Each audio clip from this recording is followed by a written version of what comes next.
How to cancel Adobe subscription. Hey there, in today's video I'll show you how to cancel your Adobe subscription, whether you're using Photoshop, Premiere or another Adobe service. This guide will help you cancel your plan quickly and easily. So let's get started.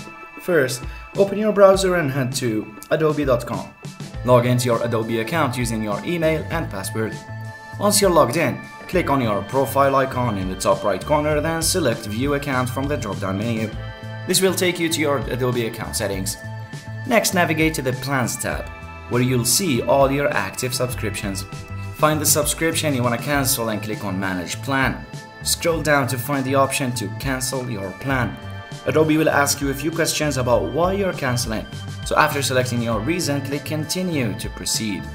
Finally, review any potential cancellation fees and click Confirm Cancellation to complete the process. And that's it, your Adobe subscription has been cancelled. For more helpful guides, check out the video description. Thanks for watching and see you in the next video.